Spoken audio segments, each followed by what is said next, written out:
வணக்கம் நண்பர்களே.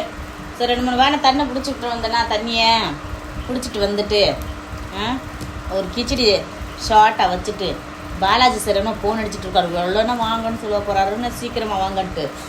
அப்போ நம்ம ஃபோன் எடுக்கக்கூடாது. ஏனென்றால் நம்மளுக்கு இங்கே வேலை இருக்கு. அவர் அவசரத்தை கூப்பிடுவார், அதுக்கு நம்ம ஆள் எடுக்கலை, ஃபோனை எடுக்கலை. தண்ணி வர பிரச்சனையாக இருக்குது. கிச்சடியை காய்ச்சிட்டு இப்போ இன்னும் தண்ணி பிடிச்சிட்டே போகணும். பாத்திரம் விளக்கலை, துணி கலப்பு கொடுத்துட்டேன். சரி என்ன பண்ணுறது, இப்படியே போயிட்டுருக்கு. ஹவுஸ் ஓனர் இருக்குது, நல்லாத்தையும் பொழுது போகுது. கொலா உடச்சி வச்சு இருந்தாங்க. இன்னைக்கு ஏதோ ரோடை தோண்டி போட்டிருக்காங்க. கொலா ஒடிஞ்சு போச்சுன்னு கொலையாக காட்டிக்கிட்டு இருக்காங்க. அது பைப்பா காட்டி இப்போ ஒடிஞ்சு வச்சுன்னா சரிது. அப்போ வர்ற அன்னைக்கு நீங்கள் கொடுக்கல, இன்றைக்கா கொடுப்பீங்க?